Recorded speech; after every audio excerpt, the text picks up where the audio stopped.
and welcome to the Red Hour, a show I do twice a week at 8 o'clock on Wednesday and Sunday, 8 p.m. Eastern, where twice a week I throw a little chaos into Star Trek and do a random episode review.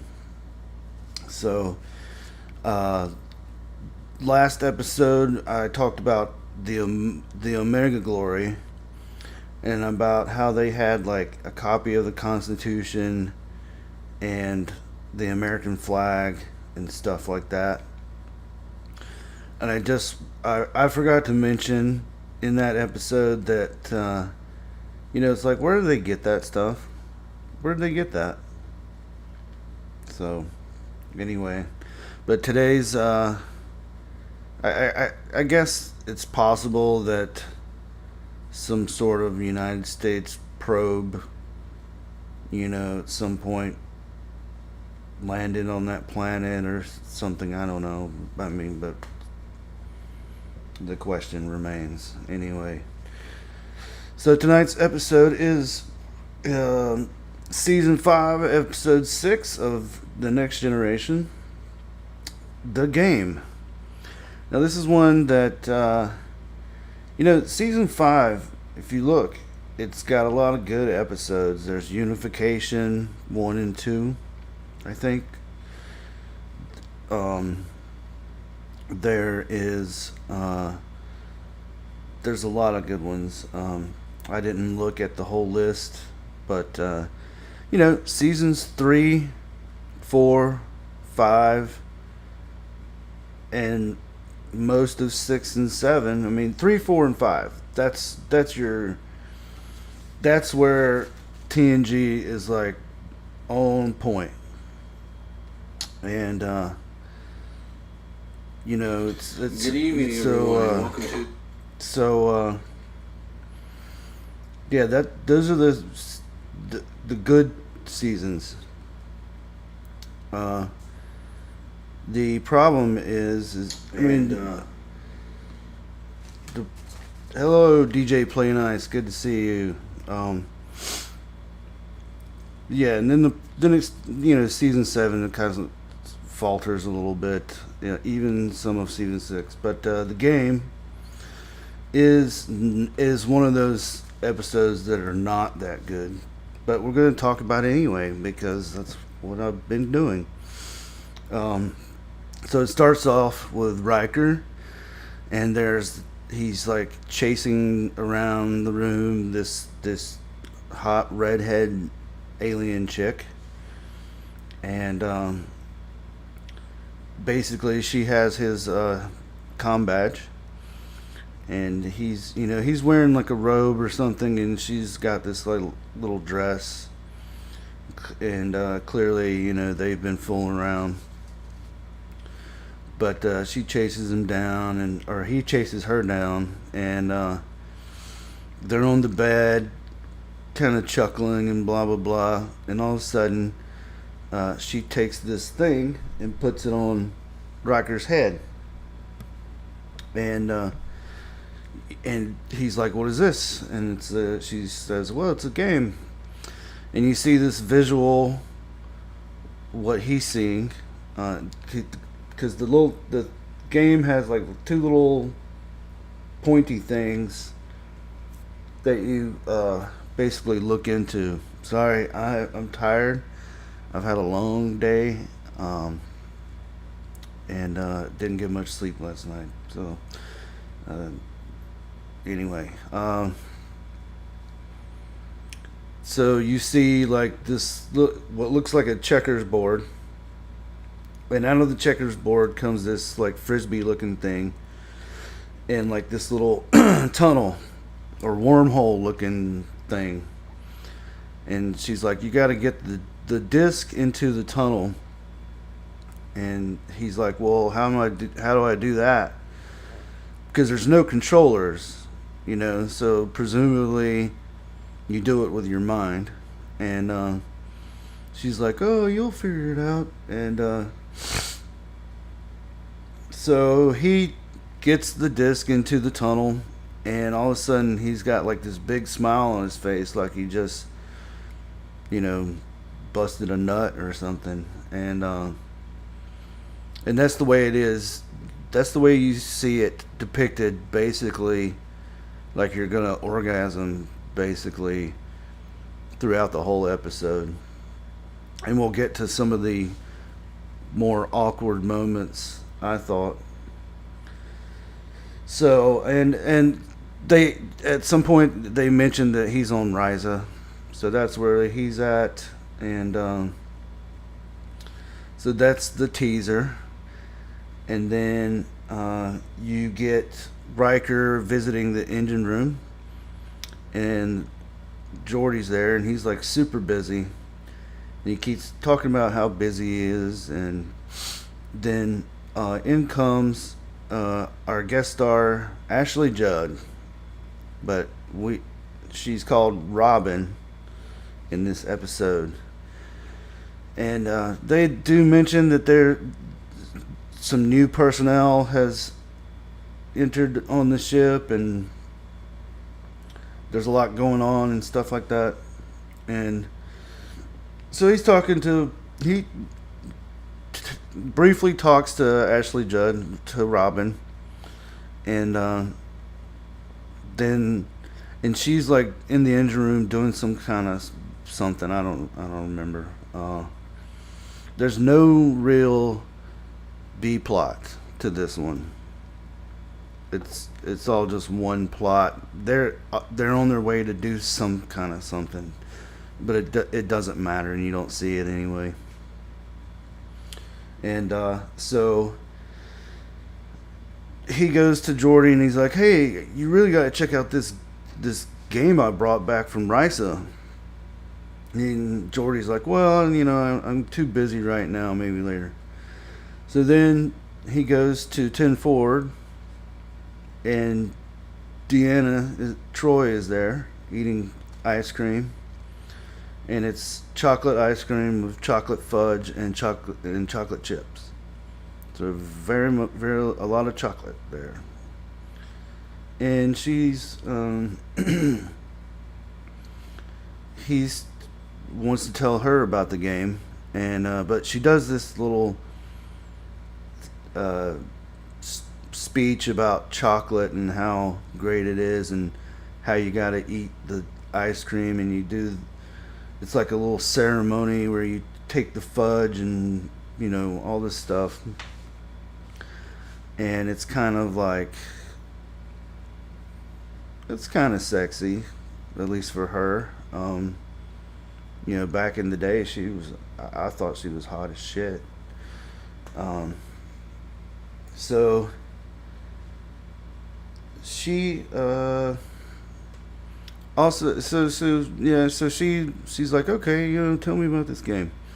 So at the same time, at the beginning, I forgot to mention that you know, Captain Picard is talking about how Wesley Crusher is coming back. He's was at the academy, and now he's on vacation for a little bit. So Wesley beams on board, and Miles O'Brien is in the transporter room 3, I presume, because that's where he always was. So we haven't got to him being on Deep Space Nine or leaving the ship yet. That episode, it's I don't remember what episode it is, but him leaving the ship is pretty cool.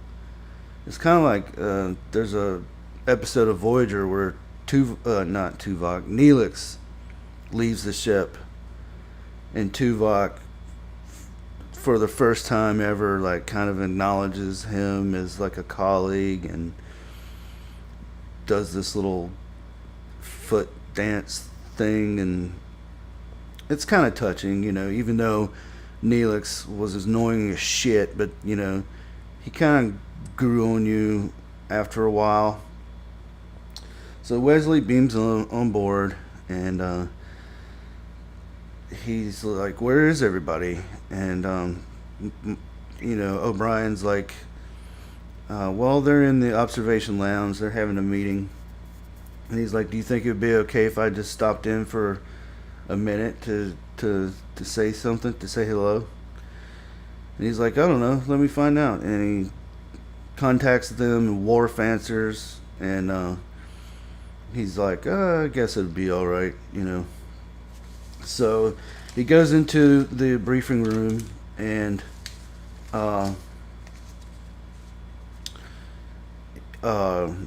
it's all dark, and it's a surprise party for him. So they're like, oh, surprise, yeah. And Data's there, you know, everybody's there. Data, Worf, Deanna, and Dr. Crusher and Picard. And Worf has like some kind of cake for him. So, you know, they kind of chit chat for a little bit, and then it goes to Deanna turning to Dr. Crusher, and she's like, I gotta tell you about this game. Okay. So then Data and Wesley are walking in the corridor, and they're chit chatting and talking, and they're talking about the academy and little things like that. They talk about the Sadie. Data talks about the Sadie Hawkins dance and how he felt. Not that he felt awkward, but that he, you know, was just he didn't understand it. That's what he says, and then he mentions how Dr. Crusher had taught him how to dance, which is a reference back to Data's Day. So if you've ever seen Data's Day, he gets a letter from, or he's writing a letter to what's his name, the guy from A Measure of the Man that they killed in fucking, was it Picard? Yeah, the Star Trek Picard. They killed him. They killed him and fucking Icheb for no fucking reason, which is fucking stupid. Anyway, but that's a good episode. I think, you know, there's like a Romulan spy on board, and they don't know it, and then Data's just like, Miles and Keiko are about to get married and shit, but then they get into an argument and they break it off, and then end up getting married anyway. And Data does like speed tap dancing, and I forget what else is going on, but it's a pretty good episode. So then they like when he first came on board, you know, Riker's like, I know you're on vacation, but do you mind helping us out with this, whatever the actual mission is? They're like observing some kind of star cluster or something. And he's like, sure. So he's in the engine room and he's doing his thing, and that's when he meets. Oh, look! I see people in the chat. I can see the chat, but it's really, really small. So I gotta fix that next time. It's Darren M. Darren M. Where were you last night? Script Doctor. I was looking for you there, buddy. Yeah, and hope everybody had a good 4th of July weekend. That's great. Good to see people out there. So then he meets Ashley Judd, Robin, and she, you know, they're chit-chatting, and they're about the same age, and she's talking about things that she's heard about him, Wesley, from the academy, like his birth scar, and how he used, what did they say, the replicators or something to I don't remember what they said, what she said, but so he's like, oh, that's not fair, you know a lot about me, but I don't know much about you. And she says there's a law something, she has a number of laws that she goes by, and he asked her about it, and she's like, well, these are just rules that I go by, that throughout my life, I've learned my lesson, so I write down a law, the laws of Robin or something. That's her name, and when I saw that, I never thought about this before, because I've seen this episode before. I wonder if this is like the precursor to Rules of Acquisition. Like they floated this idea out there, and I wonder if they were thinking that she was gonna be like a regular on the show, and they were gonna just go through all the laws that she comes up with, and so who knows? I don't know, but so they're talking and stuff, and then Wesley asks her out, and she accepts. But then on the bridge, Dr. Crusher asks Data to come to the sick bay for whatever reason, and so he goes in there, and she's like telling him that she needs help with some kind of something on the tricorder or something like that, and so he's like, oh, sure. He turns around, and she turns off his off switch, which this harkens back to Brothers, where we meet Lore, and maybe one other time earlier on, and where she knows his off switch, and nobody else knows it. Now, I don't know if maybe later on people know about it, but early on, she was the only one that knew about it. So, and then Riker and Troy come in, and Riker picks up Data and puts him on the bed. And then that made me think, never thought about this, I was like, how much does Data weigh? Does he weigh like an average human being? Is he like 150 pounds or something? You would think it would take more than one person to pick him up, but who knows? So they put him on the bed, roll him over. She presses like this little, the panel on Data's head that pops out. She presses that and has like this little laser thing, and does something there, which we'll find out later on. So then Wesley is talking to Picard, and they're talking about Boothby, and how he met Boothby, and how Boothby didn't remember Picard at first, and all this stuff, and how Picard had carved AF into a tree. And he goes, what does that mean? And immediately I was like, as fuck. And then I was like, okay, this wasn't written at the time when people were using that term as much. So then he gets summoned by Dr. Crusher. So he goes into the sick bay, and she's like basically lying to him, and Geordi's there.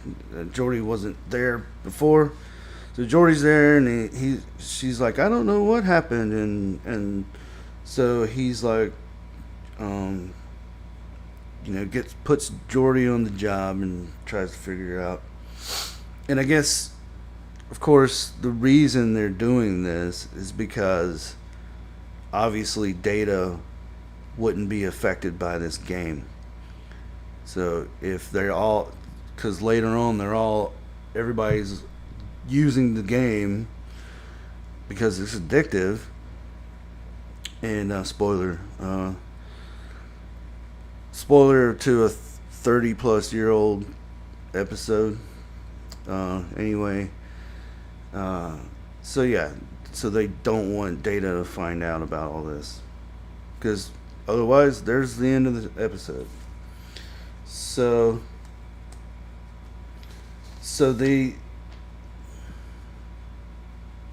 and then the other thing that I was kind of thinking is like, there's like, seems to me like there's some sort of reward if you recruit another person, like you get a bigger high or something, who knows. But that's what it seems like to me, because they're really invested in recruiting somebody else. So then Wesley and Ashley Judd are back in engineering, and that's when he asked her out, not the previous time. So then Dr. Crusher is playing the game, and like I said, it looks like you're orgasming. And this is the awkward moment where I was alluding to before, because Wesley walks in and it basically looks like he caught her like masturbating, and she takes off the thing and tries to talk to Wesley, and she's like, oh, this game was intended for you, but I like it so much, and she wants him to play the game, and he's like, no, I got a date, I'm going on a date. And she kind of backs off a little bit, and then right as he's about to leave, she's like, grabs his hand, and she's like, oh, how about just one real quick game, And he's like, no, Mom, basically telling her to fuck off. And then, so then Robin and Wesley are in 10 forward, and she's giving like a brief overview of her life and how certain things in her life didn't go the way that she planned them, and that's why she has these rules to live by. And then she mentions that, in engineering, like, all these people are talking about this game. Have you heard about it? And Wesley says no, or yeah, Wesley says yes.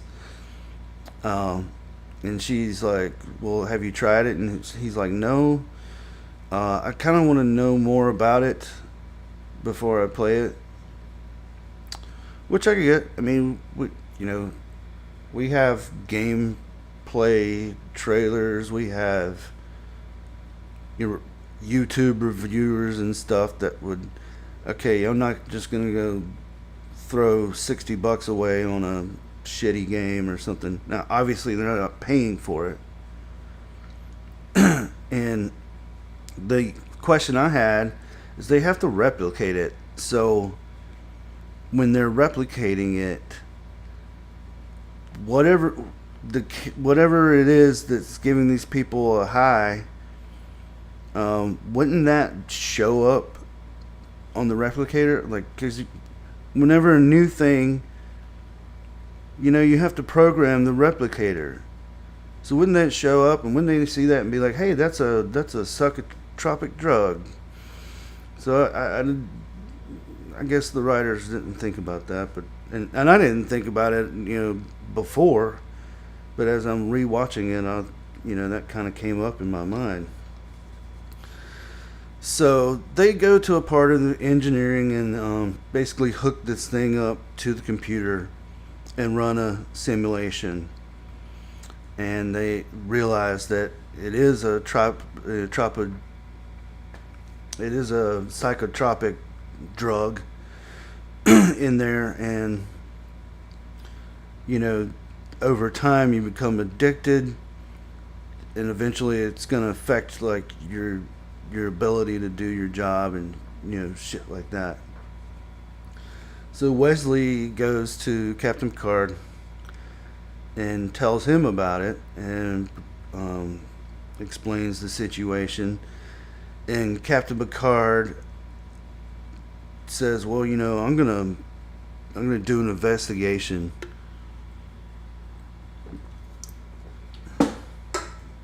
And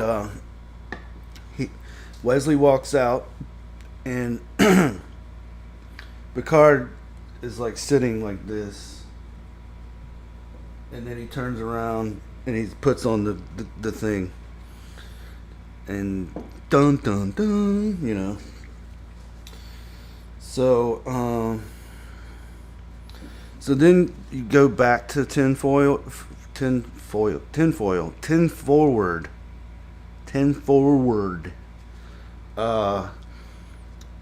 They're sitting there, and all of a sudden you see more and more people have these things on their heads, and they're talking about how it's getting worse, and they got to figure out how to figure they got to figure this out somehow, how to, and that's when Wesley comes to the realization that Data would not be affected by this, and he hasn't seen Data in a while. So but they know that Data is in sick bay because that was like Geordi had been working on him. So they know that much. So they go to sick bay, and on the computer screen, they're doing like some kind of diagnostic or something. And on the computer screen, you can see that there's two little circuits or whatever that have been cut, and they're like precision cuts, and there's only two people that could do these type of cuts, and it would be Geordi or Dr. Crusher. So they try to figure out a way to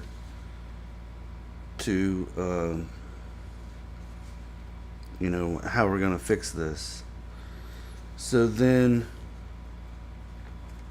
then there's a point where everybody is crowded on the bridge, and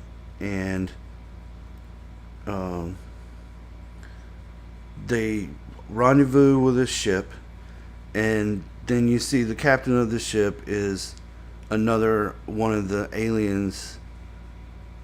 I couldn't tell if it was the same alien woman that Riker was with, because she kind of looked the same, but she kind of had a little different of a voice. But she's got red hair too, so it's probably the same.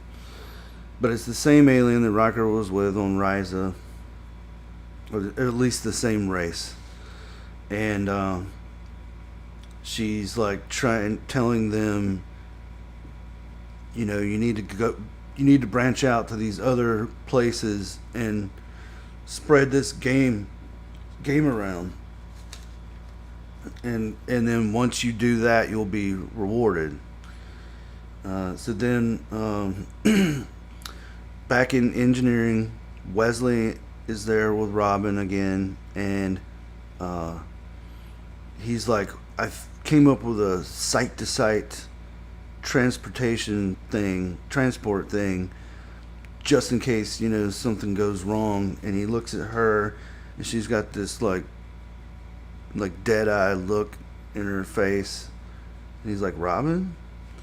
And and she's like, you need to play the game, Wesley. And he realizes that he's fucking fucked. And then all of a sudden you see Riker come up, and somebody else, Worf, maybe it was Worf. He starts taking off running, and they're basically chasing him down, trying to get him to play the game, and he's running through the corridors, and Picard like puts up these force fields and stuff to try to cut him off and all this shit, and then he sets up like a phaser where it's like shooting at the force field or whatever to kind of distract them, which it does for a bit. And then he gets into Jeffrey's tube, and he's crawling through the Jeffrey's tube and all this crap, and Worf is like chasing him down and all this stuff, and it's just like a chase action sequence, I guess. And Worf finally catches him and takes him to the bridge where Dr. Crusher's there, and she's trying to assure him that everything's going to be all right, and there's nothing so it's going to be all good. And so they force the thing on his head, and they force his eyes open, and he starts seeing the frisbee thing, and he does, he puts it into the tunnel, and starts receiving rewards and stuff, and she's like, see, it's okay. And then right about that time, the lights go out, and the turbo lift door opens, and it's Data. And Data's got like this little strobe thing that he uses, and puts it in everybody's faces, and that's what deactivates the addiction or whatever. And then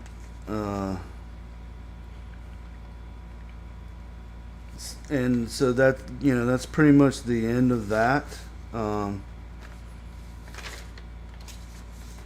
Data tells Picard that there's a small ship out by this out there, and you need to put a tractor beam on it. So he does that, and she hails them, and she's like, "What are you doing?"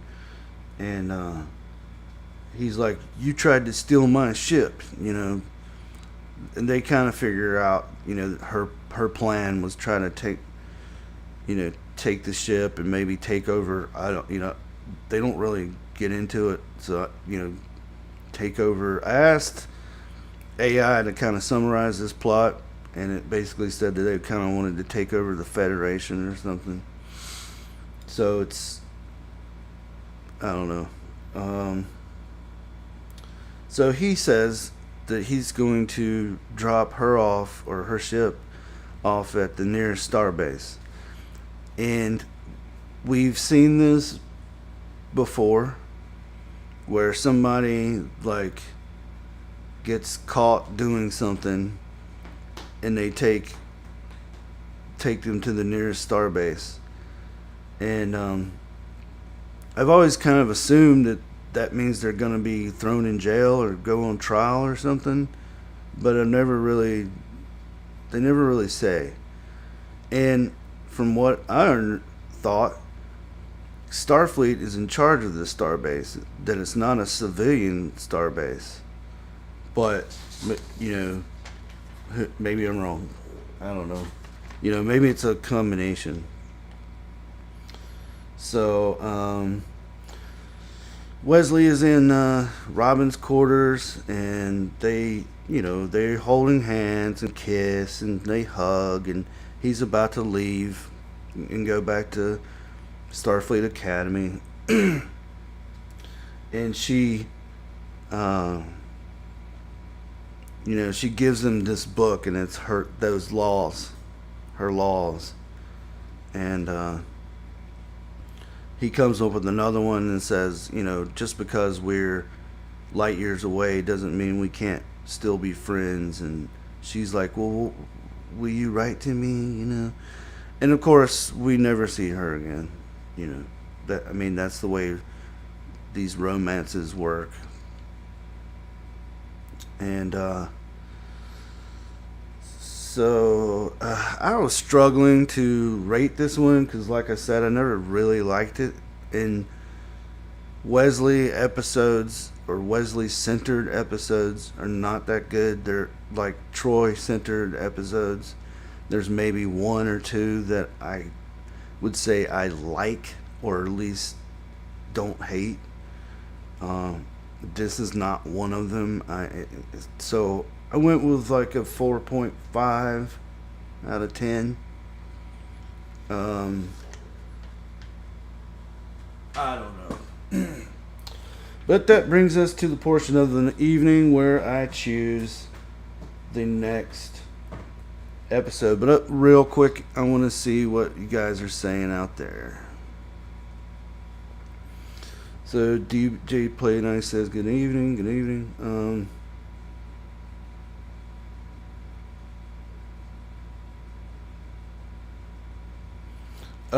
Out and about. Darren M. Out and about. Yeah, I was probably pretty much the only one there. There was like a couple other people at Script Doctors show. 4 out of 5 out of 10 seems fair. Yeah, what are you gonna say? It's Wesley. DJ Play Nice agrees. Okay. And it seems like with these kind of mediocre episodes that I can't spend like a whole hour like I'd like to. Like 30 minutes kind of wraps it up, and maybe there might be an observation here or there, but that's about it. What else can you fucking say, So, okay. Memorable, but not great. Yeah, that sounds about right. Okay, so this time I didn't mess up. It's still on the game. So let's randomize it.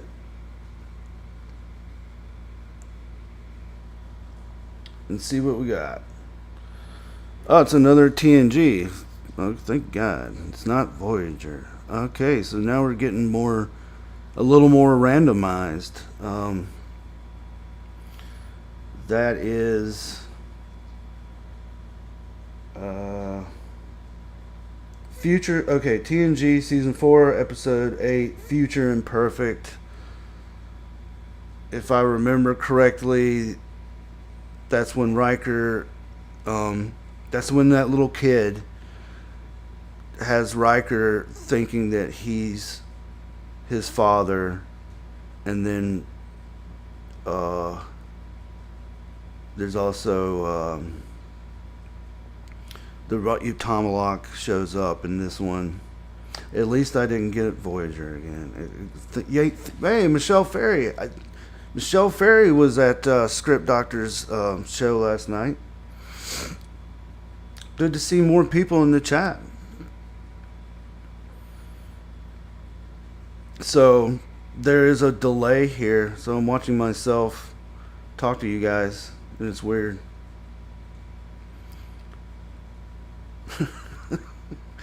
Okay, so anyway, that's gonna wrap it up for tonight.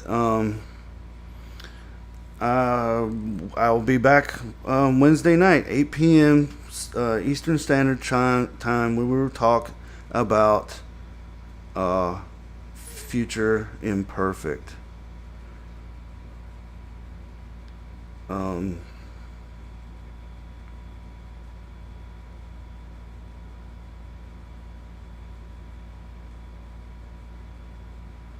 That's weird.